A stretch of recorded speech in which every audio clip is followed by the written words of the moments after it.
नाशिकच्या बागलाण तालुक्यामध्ये शेतकऱ्यांनी संतप्त होत केंद्र तसेच राज्य सरकारचा निषेध करत अंत्ययात्रा काढत जोरदार घोषणाबाजी केली आहे।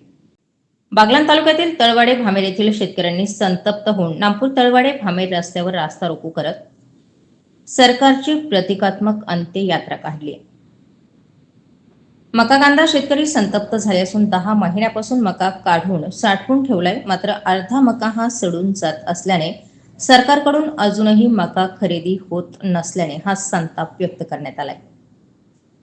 शासनाचे पोर्टल चालत नाही, ते ऑनलाईन नाव नोंदणीची प्रक्रिया सुरळीत पार पाडत नाही। शेतकऱ्यांना आता आत्महत्येशिवाय पर्याय नाही।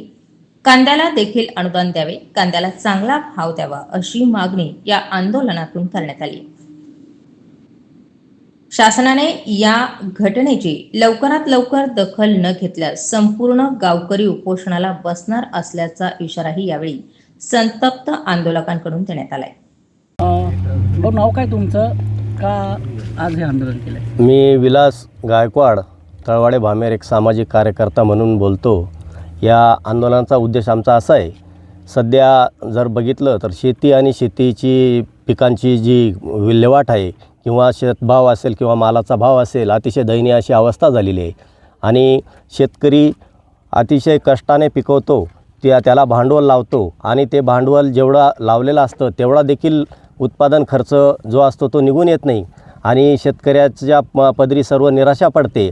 आता मक्याचं ठिकठिकाणी आंदोलनं झाली, परंतु शासनाने तोंडाला पानं पुसली आणि शासनाने मध्यंतरी योजना आणली होती नाफेड अंतर्गत कांदा आपला मका खरेदी करण्याची आणि 2400 रुपये हमीभाव, या हमीभावाने ते मका खरेदी करणार होते।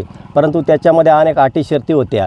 त्याच्यात एक साधारणतः 2.5 हेक्टरचा शेतकरी असावा, त्याच्याकडून 35 क्विंटल मका खरेदी केला जाईल, त्याचं मोबदला जे आहे तुमचा भाव जो मिळणार आहे तो पैसा 1.5-2 महिन्यात वर्ग केला जाईल, अशा अनेक गोष्टी होत्या त्याच्यात आणि क्लिष्ट पद्धत होती, ऑनलाईन होतं। आता आम्ही तळवाडे भामेरचे शेतकरी आहोत आणि आमची नोंदणी ही खामलोण गावात होती, म्हणजे त्या नोंदणी देखील प्रत्येक गावात त्यांनी उपलब्ध करून दिलेल्या नव्हत्या, त्याच्यामुळे बहुतांशी शेतकऱ्यांना ती नोंदणी करता आली नाही आणि त्या 2400 रुपयाच्या हमीभावामुळे अनेक शेतकऱ्यांचा मका पडून राहिला आणि आज रोजी बाजारभाव पडल्याने शेतकरी हवालदिल झाले। आज शेतकऱ्यांकडे जर सदन शेतकरी असेल त्याच्याकडे 200-250-300 क्विंटल हा मका आहे। तो मका आमचा साधारणतः 3000 रुपये भावाचा, आजच्या बाजारभावाप्रमाणे 3000 रुपयाचा मका 1300-1400 रुपयांनी जर मका खरेदी होत असेल तर शेतकऱ्याचा हा तोटा कोणी भरून देणार नाही आणि ज्या लोकांचा 1300-1400 रुपयाने मका जाणार आहे त्यांना शासनाने काहीतरी वाढीव तरतूद करून काहीतरी अनुदान द्यावं, यासाठी आपण हे आंदोलन उभारलेलं आहे। स्टार 24 फास्ट न्यूज साठी माधव खाबिया सह राजेंद्र राठोड, नाशिक ग्रामीण।